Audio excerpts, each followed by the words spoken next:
Hello, foolish friends, and welcome to the Foolish Friends podcast. I'm your host, Bren Bigelow. I use they, them pronouns, and we are here with the amazing Moses. Would you please introduce yourself? Hey, my name is Moses. I use he or they pronouns, and I'm an astrologer, tarot reader, and former pastor's kid. Oh yeah, you have a lot to share with us today. I did ask Moses to join us today to talk about polarities within astrology because you know, you can't have one without the other, and you have been posting a lot of really great videos about polarities on your Instagram, so thank you for sharing that. I feel like you have so many amazing things to share with us about that.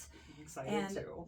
Yay! Yeah, balancing that out. And so, yeah, before we begin, we're going to draw some tarot cards to just kind of check in on our individual energies, what we hope to maybe present to the class today before we start. Here's mine. Ooh, Queen of Cups. Cups. Do you read reversals? Did it come up right? I only read reversals for yes or no's. And that's, so like if it's a yes or no, I'll read reversal for a no, and then the card will give the context as to like the reason. But other than that, if I'm just generally pulling, what I find is I psych myself out too much with reversals, because if it can go negative, I'll assume that it's negative. The universe is out to get me and everything hates me. But the Queen of Cups, I love this energy. So my like indicator card is the Knight of Cups. And that's like the card that's always drawn my heart, and I've loved it. But the Queen of Cups sort of represents, to me, the maturing of the Knight. And to me, this sort of indicates someone who understands the realm of water, which is about leaning into intuition and emotions in such a way that she knows how to keep the water pure. I think of this as like the water purifier card, where it's like a Brita filter of human expression, if you will. You know what I mean? So I love this. And it kind of talks to me about like what it means to hold all of the emotions, not just the positive ones. Ooh, yeah. Well, and you as a Scorpio rising, like, I know you're a Virgo sun, but you give me Scorpio, like, through and through. Like, first and foremost, that Scorpio is very present for me, and I feel like that within this Queen of Cups, too, because, like, the healthier expressions of Scorpio can go really deep into the depths and understand the transformational aspects of water and emotions as well. And so like that means looking at the shadows and looking at the darker aspects of emotions and things like that, and holding that in a container that's pure, like you were saying, or purifying it. Yeah. Because I also love the imagery of this. It's like the Queen of Cups is someone at the water side, but also holding a cup of water of some kind in a chalice. So it's kind of like you also being able to discern or know the difference between what is yours and what is just wrong. Yeah. I think too, like, protect the babies. That's anytime I get like because you know, when I think about Scorpio, when I think about like cards like this, people misunderstand what like water in its wrath can be used for. And honestly, it's defense. It's protecting the innocent. It's understanding and recognizing purity in others and knowing that like that deserves to be protected too. So like letting the innocent stay innocent, I think is a really big theme. But yeah. Well, and your Cancer moon too. Well, and I can't like. What I want to ask you: how do you differentiate the Queen of Cups as opposed to the King? King, I feel like he's a chess player of people. Like, I feel like the King is being strategic with people. And I feel like the King of Cups is someone who's put in leadership positions and has to know how to, he has to know what he's doing, right? And I think that's the case with the Queen as well. But I think the Queen is a more nurturing figure just in general, versus the King is like, he can be a little cold, a little more callous, a little more cutthroat. Because I see kings as... I used to see kings as air, but now I started seeing kings as the earth. And it's like, what's practical, what's real, what's the reality of the situation, and how do I use what this person is emotionally validated by, or what like motivates them to get the end result that I need to bring my thing down to earth, to actually make it real, you know? Ooh, I love that perspective. Thank you. That's a great card to pull for this, I feel like. It. Yeah, she's beautiful. Okay, and I have the 7 of Wands here. So here, we'll put this, how about right here? So that works.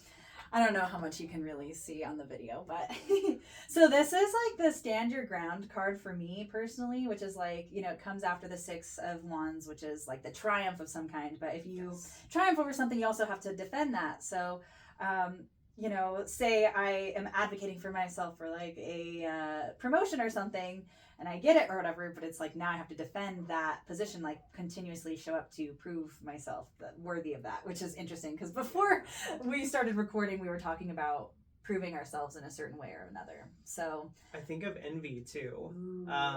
To me, I look at the 7 and the 5 as being like juxtapositions of each other, where like the 5 is like nobody really has a advantage point or like a nobody has something that gives them the edge over their competition, versus the 7 is kind of like you have a proven track record and you know it works. Because if you think of wands as fire too, it's like that ability, that passion, that belief then that at this point has come from going through battle and winning a war. So now like I have validity behind the things that I believe and the things that I do, and all of these people who don't have the experience I have are trying to bat me down, because everything's valid, but what actually works? Ooh, you know what I mean? Oh, I love that. Yeah. Well, thank you. Well, and it's, you know, it is the Foolish Friends podcast. So like the whole point is like, we're all really fools in this game of life, but we do still have something to offer. Even if we are fools, you know, the student can always teach the teacher if we're open to that. So Yes. The best teachers 100%. are always students, in my opinion. 100%. So, like lifelong learners. definitely. Of some kind. I love that one. We got a lot of blue, which is like that throat chakra. And actually, I didn't tell you this, but before you came over, I did do some candle magic in honor of today's Wednesday, Mercury's Day. So I did carve just clear communication in this candle for us to just have like a nice, conversation on equal footing too, because I feel like, you know, I'm always open to learn new things, and I can feel that fraud perspective, especially with someone who I respect so much and have so much respect for your knowledge and your insights and things like that. And it can almost, maybe it's even a pedestaling, like here you are, this queen, and I'm just like, okay, well, am I good enough? Am I like able to get there too? Oh my God, I don't even see that as you though. Like, oh really? No, not by any means. Like, I feel like this really speaks to kind of almost the conversation we were having earlier about like just envy and also like that evil eye kind of energy of like when you do rise above and when you do sort of get that high ground, it's easier for people to want to swat you down. But no, there will be no swatting here. I love Bren. that. No. I was like, we are 100% on equal footing, and like what you're doing with this podcast and what you do in the Denver community is like something that I can only dream of achieving right now. So there's well, and we're not in competition with each other. 100%. I think that 100%. Aries in me sometimes I am a competitive person, but I'm really remembering that I'm competing against myself. No one can compete with me really, because no one is me, and I can't compete with other people. We're stronger also as a team, and at the same time get on our level. Literally. But that's why I'm glad you're on my team, because it's like we're so much stronger together. I think that's Absolutely. sometimes my area. This is perfect for what we're talking about too. We'll just, I guess, enter into this conversation of the sibling signs and how we have to balance them out. You have a lot of Libra energy. I have a lot of Aries energy. So we're mirrors for each other in that we're looking at each other and seeing, you know, these things with each other. And I feel like sometimes my Aries energy is so self-concerned that sometimes I do lose sight of like the partnership, or like, oh, like my accolades are like what I earned myself. Whereas like if it's like we're working together though, your accolades are then also my accolades, and we are in union, and we can actually be stronger as a unit rather than apart. Yeah. So it's how do you kind of see that Aries energy? Because I feel like that archetype gets dumbed down a lot. Like they just kind of say, oh, it's the first, it's the beginning, and they're angry and they're competitive, and like I don't really see that from Aries a lot. Like I see a lot of innocence and a lot of innocent intentions that leads to a lot of honesty. But like, how do you kind of frame your Aries stuff? That's a great question, because I also have Aries Venus, so I kind of have like a little bit of a milder, and I have a lot of Pisces energy too, so I do have like a little bit of a more mild-ish Aries, I feel like. But I feel like Aries is, authenticity is like the number one thing for me. It's just like, that innocence that you're talking about. It's so funny that you're saying innocence, because I do see myself like that in certain ways, but you know, there's a lot of other things in a chart as well that's not just isolated to that Aries, but it is about like, I don't know, maybe also like goal oriented too. It's like if I want something, like I need to get my needs met, so I'm going to go for it.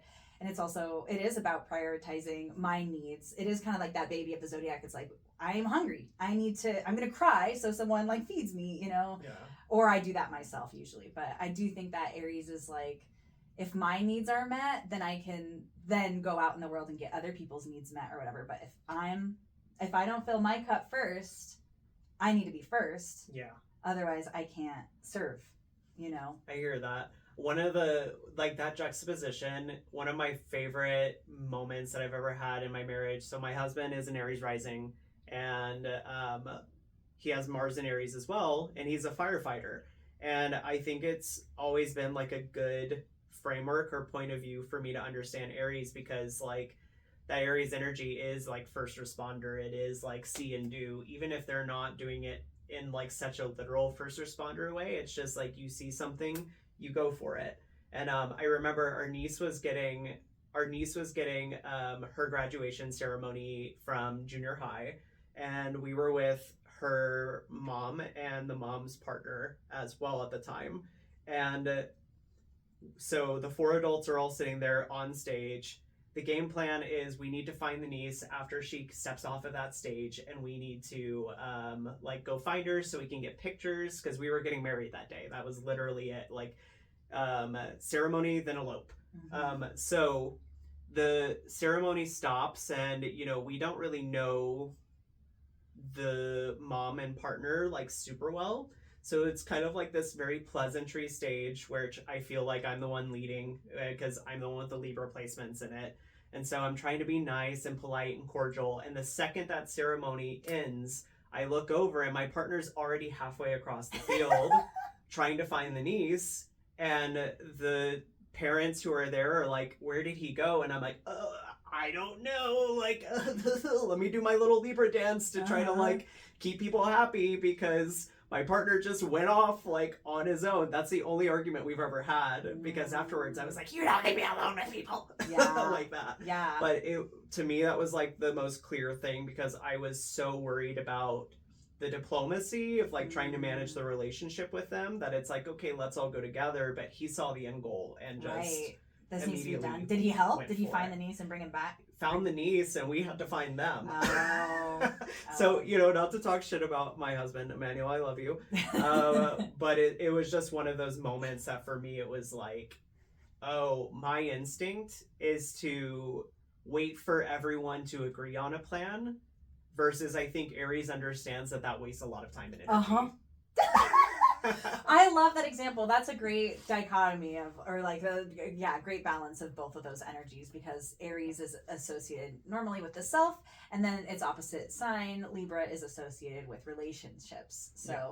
But Aries knows that like we have to make a decision needs to be made, you know, yes. And sometimes just making it the first instinct. I think that's another thing, is Aries is very instinctual, like a lot of fire. It's like your gut feeling says something, you have to act. And I love that you were talking about the first responder thing too, because it's so funny. This morning even someone knocked on my door needing me to go rescue some dogs or whatever outside, and it's like I know that like when I'm needed and I'm called into action of some kind, you just need to act. Yes. You don't wait. You don't say like, is this okay or whatever? I need to call whoever else.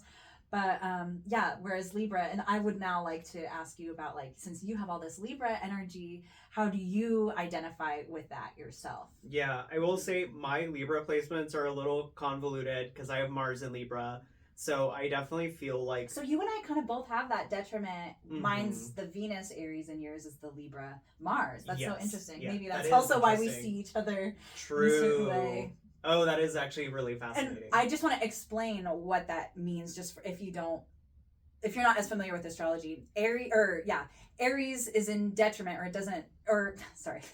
Venus is in detriment in Aries because Venus is in domicile in Libra and Taurus, but in Libra for this example. So when a planet is then in its opposite sign Venus, I'm not explaining this right. Okay, I got it if you want. Yeah, will you please? So the way that I like to think about the detriments for Venus and Aries is an action-oriented sign where Venus is about establishing comfort, peace, and like rapport.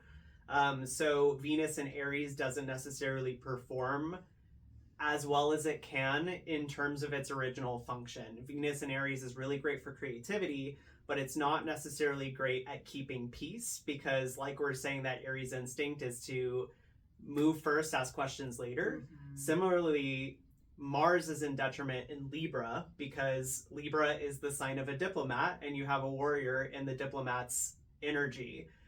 So instead of being able to like chop heads off, he's having to sit at the war table with diplomats arguing about the thing instead of actually doing something about it.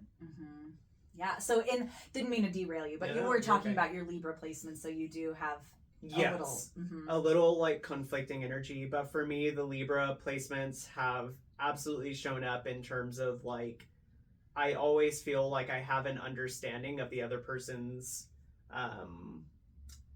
perspective, and I kind of see the other person's perspective before I understand my own.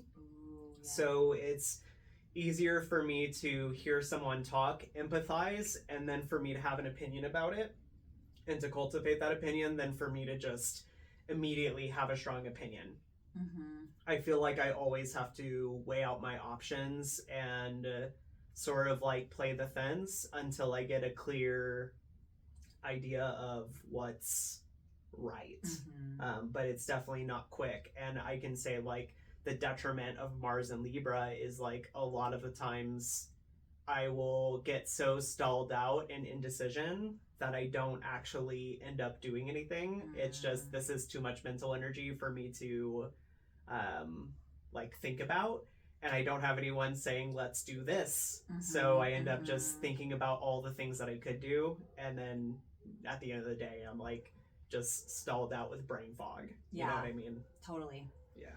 Thank you for explaining all that. So in relationship with Aries and Libra, you know, they're looking at each other. They have to have something in common, right? So I want to ask you, what do Aries and Libra, what are they both on? They're on the same axis. What is their commonality? Cardinal. So they're both cardinal signs. We can start with that. They like to initiate things. Yes, and they're both yang energies or positive energies, meaning that they're active. Active, yeah. So the way that I see it is they're both trying to initiate. They just do it from different ways. Libra gets called indecisive, and even I just called it like indecisive in a way. But in a lot of ways, for Libra, the action that it's trying to take is the act of diplomacy. So it is trying to like move forward, but people are the end goal versus I think Aries, the thing is the end goal. But they're both trying to take action, and it's also the self and other, right? So it's like, I think about that from like, if I have strong Aries placements, I have a lot of certainty about my point of view. And I think that's a really good balance for Libra, who might be overly compromising. Because you have to be able to understand your own point of view in order for compromise to be fair. Totally. Well, and in the opposite of that, Aries also, if you're just bulldozing people or whatever, then you can't build things with other people. And that's, I think, the wisdom of Libra that they bring in. It's like, hey, if you want to get what you want, you can state that, but you also have to use tact and communicate with people in a certain way so they actually want to work with you. Yes. And you can build something bigger than what you can do alone. I agree. Yeah, and so I want to also ask you, so Aries and Libra are not the only cardinal signs. There's also Cancer and Capricorn. So what differentiates those those two axes? Yeah, so Cancer and Capricorn, we're talking about still on the cardinal axis, but we're now talking about the negative polarity, meaning it's there's more of a passivity, which is a complex dynamic because you're dealing with cardinal, which is kind of, without getting the concepts mixed up, it feels like a goer and a doer. But then you have it in yin energies, which is supposed to be more passive. The way that I look at that is honestly mommy and daddy is the first lens, with Cancer being mom, Capricorn representing dad in an archetypal sense. And it's just the motivations of them. Like when I actually look at it from the standpoint of the tarot, because like fire is the wands, which is about belief and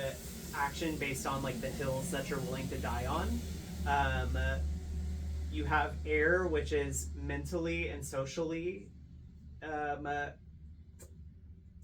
You have air, which is, what is that word? Motivated. There we go. Okay. Mm-hmm. You have the air energy, which is mentally and socially motivated. And then when you get to water and earth, it's more of like emotionally motivated, and then earth would be more physically motivated towards long-term goals and things like that.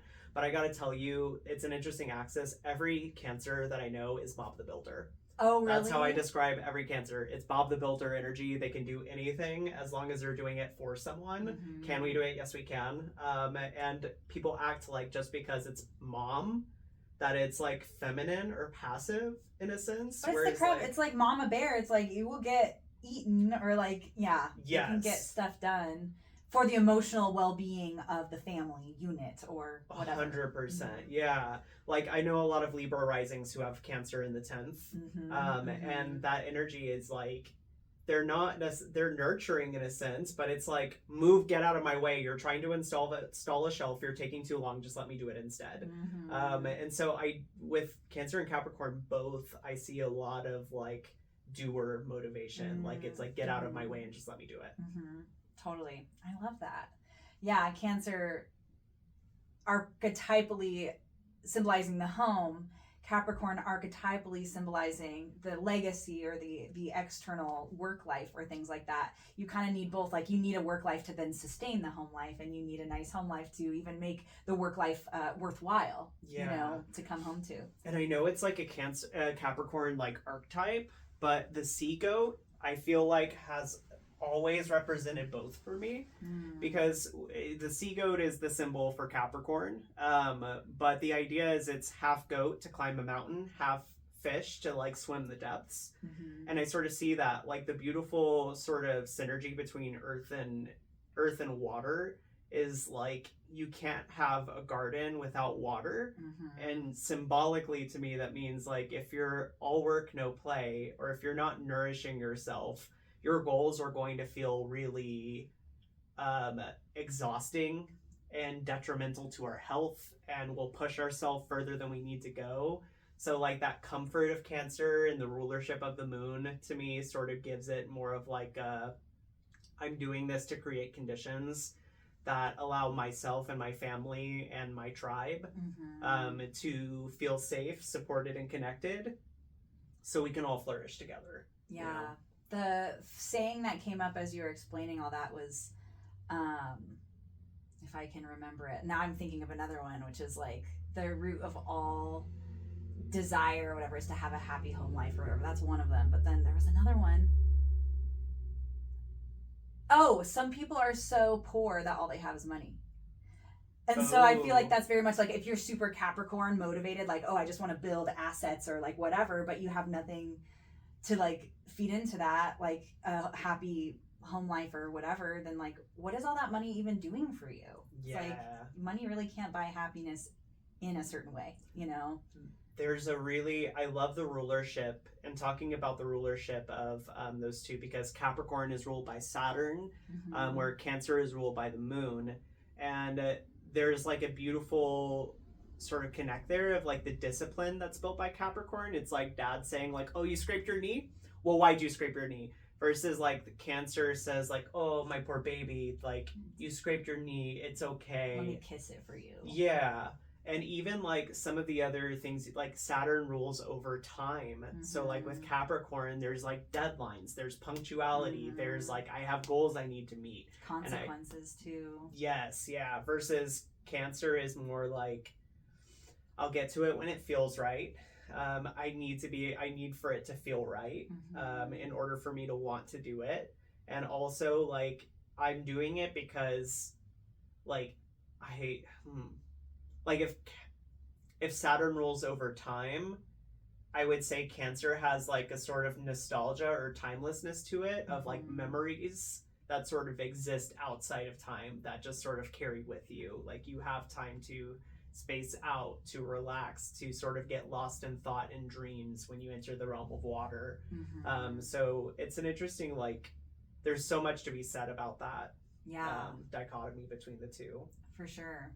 Well, and I want to be really careful that I don't personally, like, sometimes I do this because I'm an Aries rising, so I just am like, well, Cancer's 4th house, like Capricorn's 10th. It kind of makes sense because they do have that natural affinity for each other. But if we really were going to just find labels for the, 4th and 10th house, like, what is that axis? Would you say it's home versus outside home, or like, but for you, your Cancer and your Capricorn are in different houses. So how do you differentiate that axis, just the zodiac, apart from the houses? Yeah, well, like, so this is a really good point because when people sort of subscribe to the 12-letter alphabet, I do feel like there are things that work. And I think it works really on a psychological level when you're performing astrology in the way that it is done in modern astrology. There's a lot to be gained from it, right? Because I do think there's validity in saying, like, Cancer has ties to real estate, which is also a 4th house kind of thing. Cancer has ties to the tribal unit, which is a very 4th house kind of thing. I think for anyone who's sort of like watching, the way you distinguish that and be careful with that is to understand, like, if you have a Cancer placement and it's not in the 4th house, it's not going to be ruling over the home life and etc. Themes of home can come up in it. However, it's an adjective. So your planet is the meat, the sign is the seasoning, and then the house is the restaurant. So it's kind of like it's just the same seasoning at a different restaurant, if that makes sense. Like, for me, Cancer's in the 9th house, so I see it as the philosophy of care is like my key word for it. Like, what does it mean to really build a tribal unit and to care for people beyond like this notion of, well, I don't agree with you, so chop. And that's how I see Cancer really show up in mine. Versus like 4th house, I sort of see it as like, yes, home life, yes, private life, but also ancestry and roots. And your home country. Yes, 100%. One thing that I see a lot with people, spiritual practitioners who have a lot of 4th house placements, is they work with ancestral practices or ancestral medicine in some kind of way. So I think that's an interesting like spiritual root for it too. Yeah, well, that's so interesting as well. I work a lot with my ancestors as well, and I don't have any 4th house placements outside of Lilith, but my moon, Aries, is on my ascendant, so that rules my 4th house of Cancer. So it's like I am my ancestors. I am that 4th house in a lot of ways. Yeah, and that makes a lot of sense to me too. Yeah. So thank you for sharing that. So we've kind of covered, and then we did do Aries and Libra too. So that's kind of self versus others energy. Yes. Then we have the Cancer versus Capricorn, which is kind of like, again, archetypally home and then work or like legacy or inside versus outside kind of energy. Yes. So now let's move on to the fixed signs. We have Taurus and Scorpio next. And I actually really like to think of these as like values. I really do think of them as like, their same goal is to have security of some kind, but Taurus is more of like the physical security, like let's have the earthly things, let's have a nice cozy couch or whatever, and then whereas Scorpio's like, but where's the emotional security? Yeah. So yeah, what's your perspective on that? I love looking at it in terms of the seasons, because and here's the thing, I always feel like we miss the point with astrology a lot of the times, because astrology was developed around ancient people looking at the world around them and seeing the patterns and seeing the trends, not just reading from an astrology textbook and saying what it's about. And that's what I see with the seasons too. And I completely agree with what you're saying around the terms of security and what it means. When we get to Taurus season, it's the middle of spring. In the Northern Hemisphere. Yes, in the Northern Hemisphere where this was originated. Done. Yes. So when we get to the middle of spring, everything is simple. Everything is beautiful. The flowers are finally blooming. You've got food finally growing, because in Aries we plant the seeds because the ground is no longer frozen, and then Taurus season comes in, and now we get the chance to sort of get that first taste of harvest with spring crops and vegetables. So things are simpler. The tribe, if you will, has just come out of winter, where they were wondering if things were going to be okay and if they were going to make it out alive and how they were going to survive it. So by the time we get into spring, everything is kind of like regrowing and beautiful and simple. And I think that speaks a lot to the Taurus, like simple pleasures, like you're saying, where it's like life is simple. It's easy right now. We don't have to fight over resources.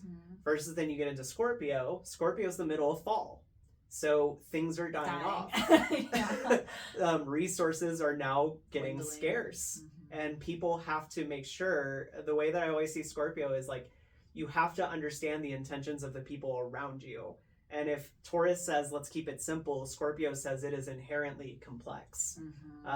So Scorpio season comes and it's like, who's being selfish? Who's hoarding things for themselves? Who's taking care? How are we going to feed the children through this? How are we going to take care of the weak or the innocent during this time as well? Because I know winter's coming, and I know that we all have to be on the same page in order to get through this. So I'm going to look for the wolves in the sheep's den. And I'm going to look for the people who are acting outside of the best interest of the group. Yeah. Wow. That's really powerful. And you are a Scorpio rising with that Pluto right on your ascendant too. I can't stop talking about it. It's my fatal flaw. It's such a good one. I wouldn't even say it's a flaw. Personally, I love it. But I was like, give me like 10 minutes to talk about astrology and you'll hear that I'm a Scorpio rising. It's unavoidable. But I love that superpower of discernment with that, because like Scorpio also follows Virgo, right? So Virgo is that very discerning, like healing kind of thing. And Scorpio, I feel like, is just like another layer. Well, I guess it's not right after. I'm like, why did I miss Libra? I don't know. But I like it though. Anyway, but like I do see a lot of like camaraderie with that Virgo and like Scorpio energy, especially within you who has both of those placements where it's like that discernment is what can also protect you and like actually give you actual security, because again, you know that like certain people are not contributing the same, or they're taking too much resources or whatever to protect everyone. You have to know who the wolves are in the 100%. And Scorpio's that feminine expression of war. And someone at the astrology podcast, or not the astrology podcast, the astrology meetup, actually came up to me after I had went one time and talked about Scorpio and said, it's Aries is, I'm going to take what's mine, versus Scorpio is kind of like, I'm going to defend what's ours. And I love that. I love that as a saying for Scorpio, because it's really like, you can just inherently tell when someone's out for their own best interest and when they're not willing to repay the same kindness as you are. And so I think where Libra is like first establishing that communication of like, okay, how am I going to deal with this person? Scorpio says, I'm not dealing with this person, and here's how we're going to make sure they're not gonna get away with what they're trying to do. Even, sorry, this is such a tangent, but like the United States has a lot of Scorpio in it, and so I think about that too in terms of like guerrilla warfare, how they like play the diplomat, but they're behind the scenes controlling everything. You know what I mean? Protecting the state's assets or what's in the best interest of the states. It's like people. I have a lot of critique to say about that, and I also can understand the idea of like, I'm going to adamantly protect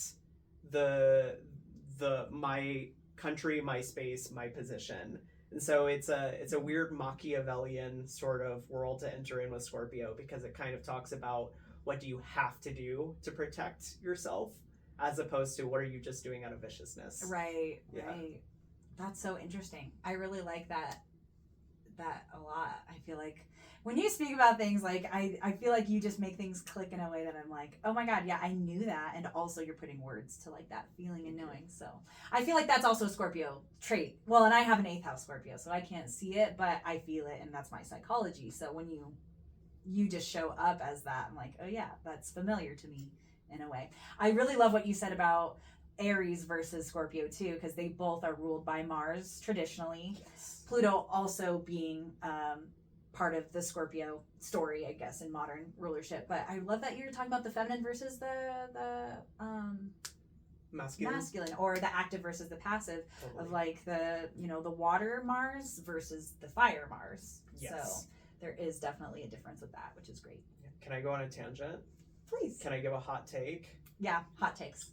Humans these days do not understand, like, and this is so important because it's exactly what you're saying, where it's like we have to caveat with active and passive when we talk about masculine and feminine, because like we don't understand what they are and they get it so mixed up all the time. And it's like you're not one or the other, you have both. Every single human has every bit of masculine and feminine in them. It's a spectrum of experience. It's not a duality of experience. And also, I would say my even hotter take is that the divine feminine is the thing that gets shit done.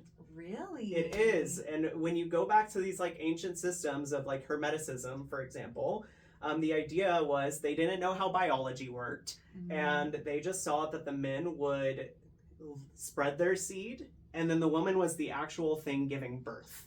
So it's like the divine masculine represented the blueprint versus the divine feminine was the actual building of it. And so I think it's very fascinating because women have always carried the divine masculine more than divine feminine, especially in modern eras, because they're the ones with a blueprint. They know what they're doing. They have a vision that isn't just for themselves, versus I feel like a lot of men, and sorry, men, myself included, have just been in their feminine, which we talk about all the time. But what does that mean? It means they're just doing the thing. They're taking direction from leaders, or they're like just working on making their money and making their coin, which is a very divine feminine thing. There's no blueprint or like vision behind it or belief behind it. It's just provide.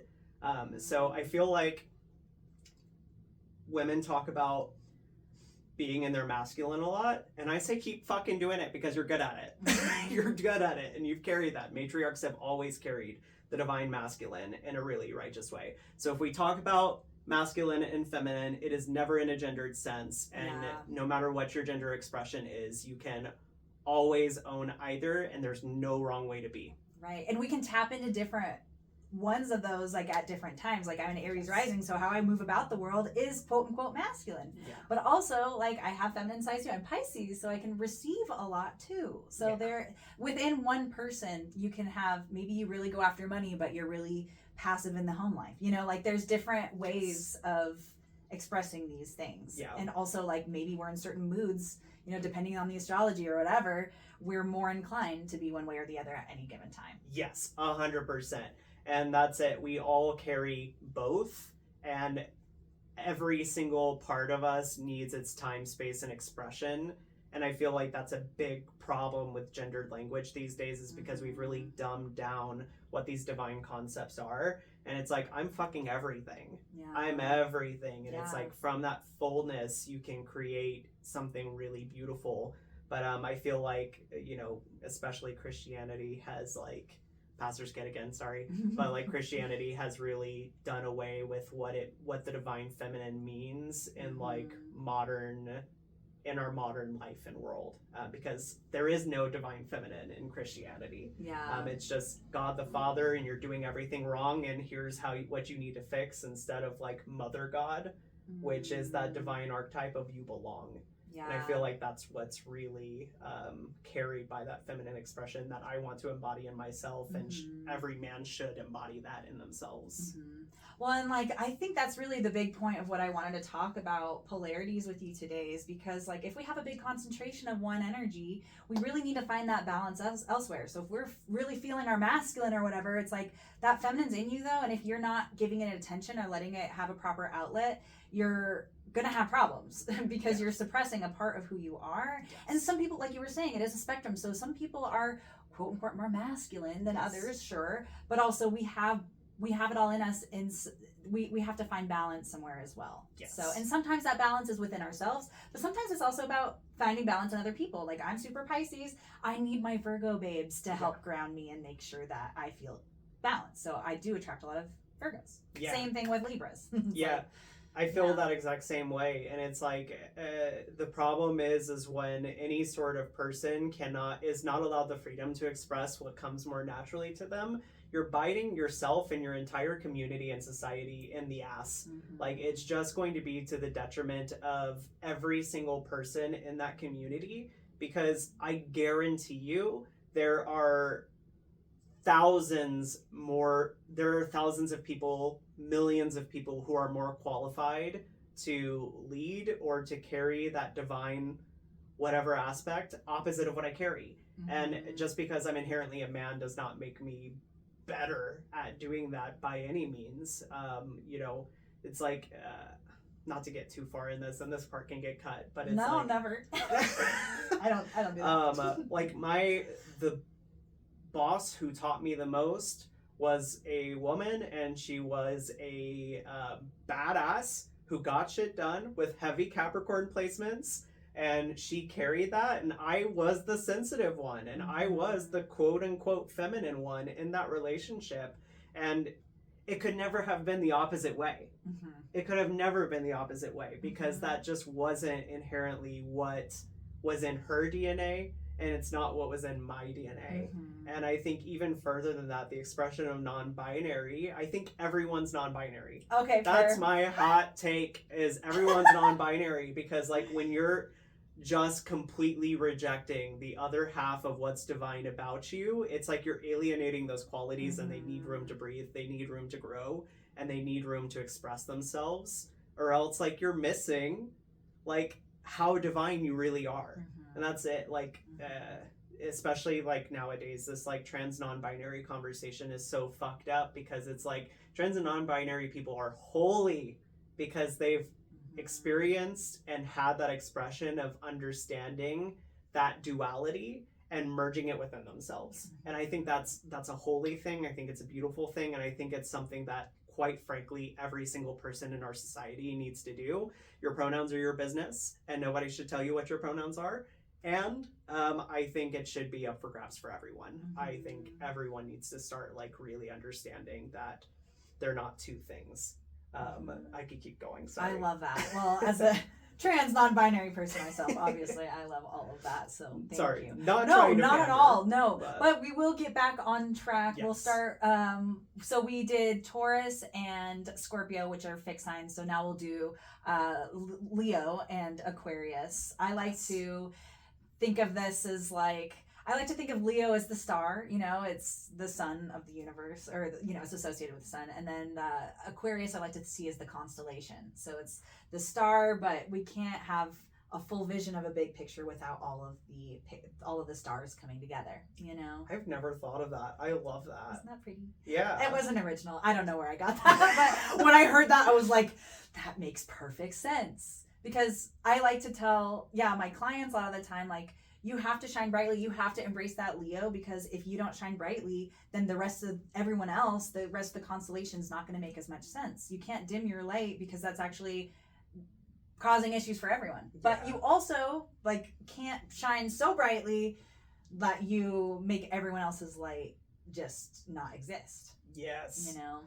Resource scarcity again is what I think of, because you've got Leo in the middle of summer, where it's like the bountiful harvest and everyone is fine and comfortable, and there's more daylight and there's room for everybody, and there's no concern about like whether or not we're going to be okay or safe. And I think that Leo kind of carries that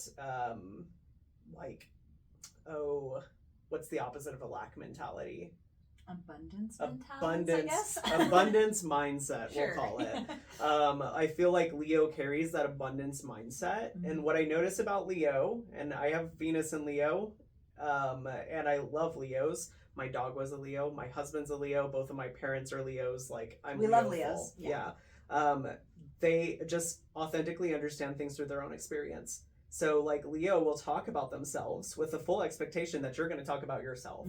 And like, if you're waiting for a Leo to ask you questions and to really like dig in on you, it's like you can miss a lot of opportunities, because Leo is also the archetype that says like, oh yeah, have your turn. Like the stage is big enough for both of us. And I feel like that. But if you don't take up the space, I can't make you take up that space. Yeah, and I'm not afraid to take up the space. Yeah, 100%. How do you see Aquarius? Well, I personally have an Aquarius, Mercury, and Uranus, Sure. So, and I don't have any Leo placements. I'm often jealous, I think, of Leos. If I could pick any placement to have, like, I would probably pick a Leo placement of some kind, because I just think that they radiate, like you were saying, it's like a lot of confidence. But not only that, like a healthy Leo is going to express also loyalty and commitment to the tribe. You know, it's like, yes, it's a lion's, den. So it's like one lion is nothing without the tribe. But I do see the Aquarius as the tribe, though. It is the bigger picture. Sometimes I do see that Leo focuses so much on the self, that star shining so brightly that they lose sight of the bigger picture. So that's, I think, how the unhealthy expression of that and the balance that Aquarius kind of brings is like, how is this good for everyone, though? Yeah. And Aquarius being ruled by both Saturn and more modernly Uranus, I feel like it is a structured sign. It's like breaking structures as well. It's kind of complicated because Uranus and Saturn together are kind of a little bit of the only thing, okay, this is how I like to explain it, though. It doesn't really make sense when, like, Saturn, the planet of structure, is associated with Uranus, the planet of, like, disruption and not structure, basically. But that's the only constant that we have is change. And that's what Aquarius, I think, brings to the table, is like, hey, yeah, the status quo from Capricorn, that Capricorn Saturnian energy then going into the Saturnian energy of Aquarius. It's like, yeah, we can have tradition, we can have things, but also not everything is ever stagnant, and we need to evolve and push past and have technologies to keep up with the modern times. Yes. So that probably wasn't exactly the most clear, but no, I think that's perfectly clear. Yeah. I think, like with Aquarius, I like to think if Leo says, I'm better than everyone, in a way, sorry, Leos again, Aquarius says, you're not better than anyone else. And again, that, like, you're in the middle of winter when you're in Aquarius season, and it's kind of like resources are thin. And also, it's kind of like, you get this peak of almost establishing, like, okay, we got 2 months until we got to start growing things and until life starts coming back. How are we going to do this? How are we going to set up this system? And I think that, like, Saturn of Aquarius says, like, we need to be structured and we need to align. And, like, again, we're in air, so it's align on theory more than, like, how things actually are. So with Aquarius, you get, like, these systems of theory, which is where, like, the politics comes into Aquarius as well, is like, how should society be run? And that modern idea of the utopia that Aquarius is constantly striving towards, but yet it's the sort of juxtaposition of, like, if we strive for a utopia, how do we make sure it doesn't end up becoming a dictatorship at the same time, to where we pass on our dogma and force other people to see the same utopia as us, when my heaven could be someone else's hell. Yes, absolutely. Yeah. Well, and one more thing I want to talk about this axis too is I feel like they both are ego driven. Like, the sun obviously is associated with an ego, so it's very obvious, I think, where you would get the ego from the Leo side. But I argue, maybe this is a hot take, but I think Aquarius is just as ego driven, just in a different way. I feel like it's more about the ego of, like, the collective, or, like, how you, again, like you were saying, how you think that thing should be, whether or not that's actually helpful for everyone, And so I think that's where the ego can also come into, or, like, I know best because I'm a smarty pants Aquarius or whatever. I just do things different and I just see things like, that's, again, me talking about myself as well. But yeah, I definitely see the ego in both. Yeah, I could see that. And I think, like, with Aquarius too, it's such a nuanced and complex energy that people understand. And my hot take for Aquarius is it's one part social justice warrior, one part Elon Musk. And, like, there's that dichotomy of expression in it. And that's where it gets fucked up. People think, oh, I have Aquarius placements, so I'm all about human rights. And while that's certainly true, that can mean radically different things depending on how you're raised or what you believe. I would argue that, like, Christian fundamentalism is as equally an Aquarian concept as is this sort of, like, liberal, democratic socialist, for lack of better words, concept of, like, equal rights and freedom, because both of them are trying to establish, like, what's important. Is it a united culture or is it individual freedom? And we sort of have to deal with the ramifications of both of that in Aquarius, because it's these large groups of people, like you're saying, that constellation versus like what I individually want for myself. So yeah, what are the key words of that axis then, the Leo Aquarius axis, do you think? Individualization? Yeah, I would say like collective needs versus individual needs. Okay. Or collective needs versus individual wants. I think could be a personal beliefs versus collective beliefs as well. Could be like a theme for it. And then just I think different. Self versus tribe. Okay, and that's different from the 1st and 7th house, like, or sorry, the Aries Libra, because Aries Libra we were talking about has the self versus others, whereas this is more like it is the self versus others, but more on like a desire and collective scale, collective like and societal. Yeah. So if you think about Saturn ruling Aquarius versus Venus ruling Libra, Venus is more of that one-on-one connection and what works between the two of us, versus like when we get to Aquarius, it's like the collective. So it's kind of like you have the sign of, which is why, you know, the sun doesn't traditionally perform well in Aquarius, because it's one of the darkest parts of the year. So it's like the individual needs. It's like you have a person who's built for collective systems, and that's hard to explain to people. You know, it's an interesting concept to grasp, because it's like, oh, you don't have an ego. That's not necessarily true, but like, how does your ego sort of rely on how you feel like you're doing it the right way? Right. Ooh. Well, and I want to say one more thing about each of these signs is I think they are individualists in a certain way as well. Like the Leo just shines brightly by just being authentically itself, whereas Aquarius is just the weirdo of the zodiac. Like, I just want to be different. I myself, like, I'm different from everyone, you know? So that also is individualizing in itself too. Yeah.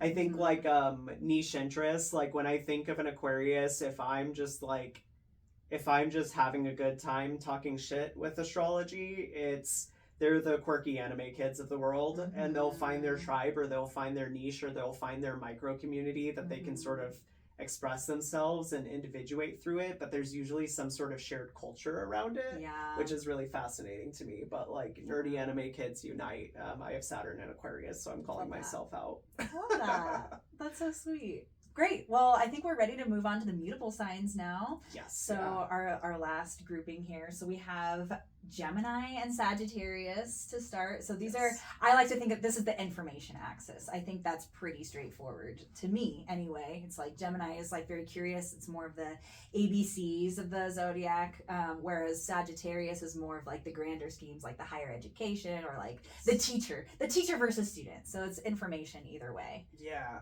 This is my favorite axis. Really? Well, it is your nodal axis. So. I guess so, yeah. And I don't know why, but it's always just been like my favorite one to talk about, because the rulership between Mercury and Jupiter, you've got the smallest planet ruling Gemini and the largest planet ruling Jupiter. And I feel like that says so much about like what they're about.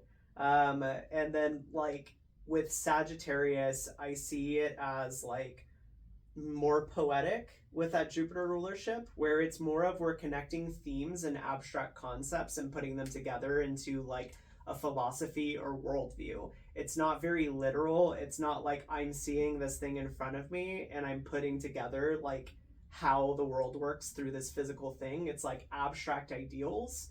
And also that I'm a firm believer Sagittarius is the energy of the Christian Crusades. Oh, okay.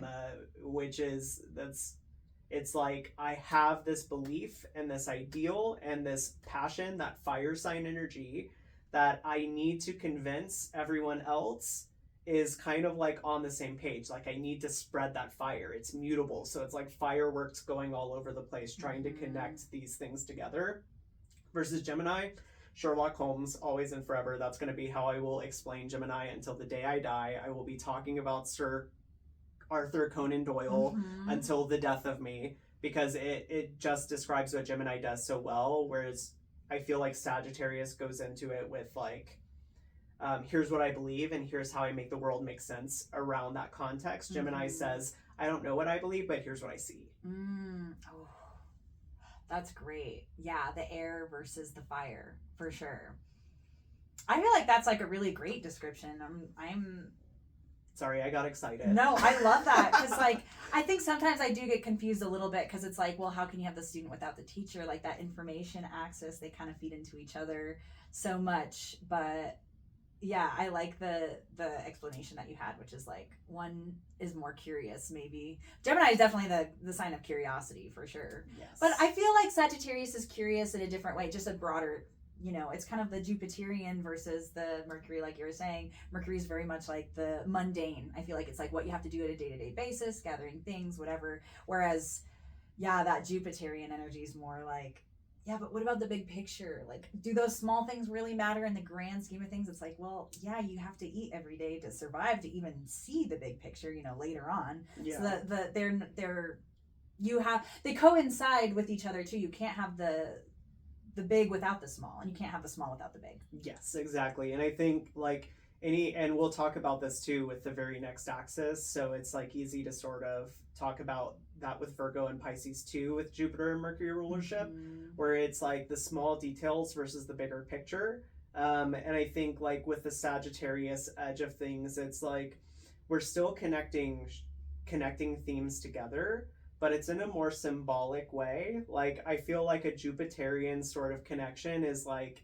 the veins in a leaf look like the veins in my hand, and like what sort of meaning can I derive from this, and how do I put these things together and sort of make sense of my world through this thematic belief centered edge. Yeah, versus Mercury is like, this person said this to this person, and this person reacted by doing this. So now I know not to say this to this person, and that's how I'm going to navigate the social dynamic of it. Yeah. Well, yeah, let's bring in the other axis. So that was like the informational axis, and then the last one we have to talk about, is Virgo Pisces, which I like to think of the healing axis of the zodiac. Virgo being more of the physical healers, the doctors, like, hey, you need some food, let me feed you, you're hungry. Whereas Pisces is more of the spiritual healing, like that Jupiterian bigger picture, like what is the, that's why a lot of Pisceans are like artists and things like that. It's like, how can I reach your soul? You know? Yeah. I have a hard time, so I have no Pisces placements, and I've always had a harder time really understanding the motivation behind Pisces, because I don't feel like there's one. Like I feel like it's really where that diffusion, disillusion, sort of dreaminess state, that hopeful optimism, or that like hopelessness can kind of be a dual fork. And I love that in tarot it's symbolized by the moon, where you get that duality of the wolf and the dog.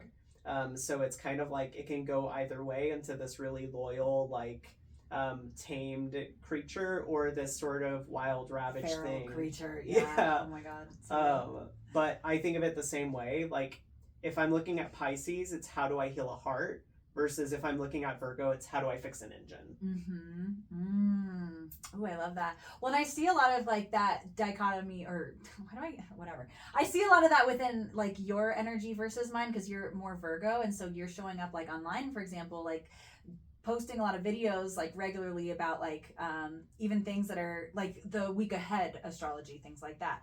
My Pisces ass would never do that, because it's like, that's not going to last a long time. Like literally, this is information just for this week. Like if I'm going to invest my time and energy in something, it's going to be something like this, where it's like, people can watch this now, people can watch this 10 years from now, and it'll still be relevant, So I feel like that's that Jupiterian energy, like again, the grand scheme of things, versus like I love your astrology videos, because like I want a week ahead information, but I'm not going to invest my time into that, because also Pisces is the ocean. It's like we kind of just have to go where we are put as well. Like it's a mutable sign, and I do think that Virgo's like that too in a way, but yours is more like of a practical thing. Mine's more like, or Pisces is more like, what is spirit or the energy of the room telling me? Like I'm a fish in the ocean. Where is the stream guiding me to go? And that's where I just naturally have to go.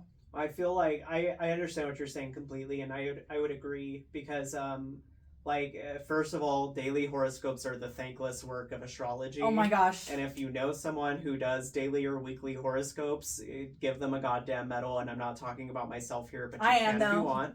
But like, it is true where like if you do daily or weekly horoscopes, you're literally putting in all of this effort for something that expires like in a matter of days.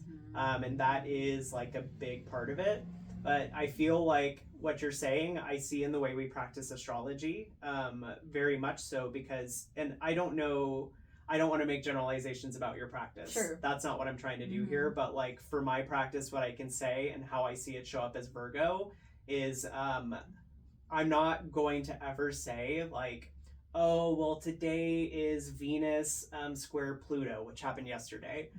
So just, be prepared for power dynamics and frustrating conversations. I'm going to be the person who says, oh, it's Venus square Pluto. You have someone to fire today. Yeah. You're a leader. So like, let's take advantage and use this energy to your advantage. So like, we're going to hijack it and say, if you need to have a difficult conversation, you're going to have it on this day because that's what the energy calls for. Like you are operating within the energy and the flow of what's supposed to happen. You're just choosing what's going to happen instead of waiting for something to happen to you. Yeah. And I always feel like in my practice, it's always like, how do we use this for us? What's the prescription in a sense of it? And how do we like add up all of these little parts to make the big picture? And I don't know. That's my tangent. Well, yeah, without Mercury, like, putting all the pieces together, then the Jupiterian, like, can't put it all together either. And they need each other. And I love, yeah, you can't have one without the other. And they say that Jupiter is the higher octave of Mercury, in a way. Oh. Which, yeah, I could see that. You know, but again, if you're so caught up in the big picture, you miss out on the details. And that's, I think, what I'm balancing myself in, because I'm like, well, in the big scheme of things, like, life is but a dream. So nothing really matters, whatever. But then it's like, yeah, but I'm living my life right now every day. So am I just going to live my life on a day-to-day basis? Like, nothing matters. It's like, no, you kind of have to find meaning, do your dishes every day and do these things, because the mundane is what makes up that big picture. Yeah. But, there's a lot to be said for Pisces energy, especially like when I've gotten readings from you or when like we've had conversations. There is like a sensitivity and an intuitiveness that I feel like Virgo needs. Like if there's one thing I'm not afraid of being, it's very harsh and critical with my words. Like, and I'm not afraid of calling something what it is, where I feel like Pisces sort of understands like how that can lose the meaning. When you're so focused on the details, you lose what things actually mean. You know what I mean? It's like, with that sort of axis, it's like, are you the sum of the parts, or are the parts greater than the whole? So it's kind of that axis where I see Virgo as like, I am the sum of my parts, and I have to know how all of these parts work together. So like Virgo rules things like classification. So things like botany, for example, where you have to understand how each part of a plant works if you want to use it correctly for medicine or for culinary purposes. Whereas Pisces, I feel like, rules things like dance, where it's like, we don't necessarily need to know how it works. It just works. That's so real. I'm all about the vibe. It's yeah. Like, what's the vibe of it? That's how I love that you were using magic too, or like the botany thing, because it's like, I make my own medicines, but I'm not always like the perfect measuring and stuff. It's like, okay, this is just what I feel it needs. And so it just is. It doesn't matter what's in it, actually. It's just like what I felt it needed. Another thing I wanted to bring up about this before we close out, because we should probably wrap up in a moment, but perfectionism in that axis, because Virgo is often associated with perfectionism, but I don't hear that about Pisces enough, because I am plagued by this. And really? I swear, yes, Pisces are just as obsessed with perfection as Virgos, just in a different way, because we're caught in this fantasy land. We're the dreamers of the Zodiac, so we're trying to dream of a life that's even more perfect than it could ever be, in reality. So I feel like personally, I've had to grapple with my own sense of like, life is just never going to be as perfect as the fantasy that I build in my head. Whereas Virgo is that perfection of like all the little details, nothing's like perfectly perfect or whatever. So, or it's the discerning of like, oh, this needs to be altered or fixed or whatever. That's really interesting. I've never really understood that from Pisces before, and that's what I'm saying. Like, Pisces feels like a blind spot to me because it is the sister sign, but it feels like the thing that I'm not. And so it's like hearing the perfectionism that exists. That's something that I wouldn't ever assume just based on like no the one ever textbook. does. No one ever does. But it's kind of interesting that you're talking about Pisces being your blind spot too, because the ruler, at least the modern or the traditional ruler, is Jupiter, which is in your 12th house of like your blind spot. So it's literally in a way your blind spot, but I would say a remedy for you is probably creating more art or like creating things for the heck of it. You're talking about writing your book just for you to express something. That's the medicine, I feel like, to like understand. And you know, we're all gonna have our blind spots somewhere in our chart. I'm a 12th houser too, like, but also I think those things, and I do want to do a 12th house episode with you sometime. Yeah, let's do it. But like our blind spots can be our biggest strengths if we investigate them. And like there's this quote that I read recently, which is like, you can't meet the unconscious with the conscious mind. You have to meet it with the same like playing field. So the only way we can get in touch with that subconscious or the unconscious is through art or through things that just naturally gravitate us to understanding that through its own medium, or dreams, things like that. Absolutely. I think that like Pisces is such a good example of that. One of the things that I say with Pisces with clients is like, with Pisces, you either feel like you're a single molecule of water getting bounced around in the ocean, or you understand that you're part of the ebb and flow, and you're part of that like bigger picture of what's going on and what's happening. And I think that ability to understand like the context that you live in is a uniquely Pisces gift, where it's like I don't see Pisces as the type that needs a lot of validation or needs a lot of like, oh, well, they're the ones who did that. Like, they don't need a lot of credit a lot of the times. Do you think that's fair to say? Well, not for some of my other placements in my chart. For me personally, no, I need my credit for Okay, fair. I'm also an Aries rising, and like I got my Capricorn. Oh, you are the Pisces expert. So I mean, I guess, but also my Pisces is in my 12th. Like it's hidden too. But like I do feel like a big thing that I've been struggling with my Pisces energy is what you were saying. It's like, are these my feelings, or am I just feeling everything going around and I'm wanting to make the balance within everything? So I don't even know who I am apart from other people sometimes. That's why I need so much alone time to figure out, oh, this is where I stand. Because when I'm with other people, it does meld together, all these energies. It's like, not only is it me that I'm, figuring out, it's like your energy, but then also like your spirit team or whatever, whoever else is in the room, like spiritually, or like, whatever you're bringing from another relationship or whatever into the room. Sometimes like that's where it gets really confusing for me, because we're in an ocean and it's like, well, if you're all in the same water, how can you remove Kool-Aid from the water? It's like all dissolving together already. So it's kind of like that. It's hard to differentiate, I would say. Yeah. There's like the concept of myth. And I think like mythology and myth in general is such a Jupiter, like Sagittarian and a Piscean thing, where it's like there kind of has to be a larger theme present to get that sense of worth and like value out of it, and to feel like you are a part of something and you are seeing things. And like with Pisces placements, especially their intuitive gifts and their ability to sense energies and their ability to like sort of tap into the spiritual realm, it's like, even for people who are critical of that sort of thing, it really doesn't matter how literally you take it. The idea is that the story that's being woven together can be 100% real and 100% myth at the same time. And those are the like intuitive senses that like are essential. And I think that's where like from Pisces to Aries, it's like Aries instinctually knows how to act, because that myth and that energy and that wisdom is sort of embedded in the sign before it, that gets passed down into the Aries body, that it doesn't even necessarily know what it's doing or why it's picking up what it's picking up. It's just this embedded wisdom from Pisces, which has seen everything under the sun, at that point. Oh, and I feel super seen as an Aries rising with that, because that's my subconscious is always that Pisces that's coming out within my Aries way of doing things. But I think that would be a great topic for another time too. It's like, you're a Scorpio rising, but you have the Libra 12th house. So even if you didn't have any Libra placements there, you are acting with the wisdom of that. That's your subconscious coming out. Every sign is a response from the other one, from the one before it. It's a whole story, and it's always it's a cycle, always always continuing. I love it. Well, thank you so much for all your wisdom. This has been so fun. I just could talk to you forever. Literally, this could have been so much longer, but I know, yeah. We'll have to do another one. For people who want to work with you, will you please share how they can find you? Yeah, you can find me at ohheymoses on Instagram or on TikTok.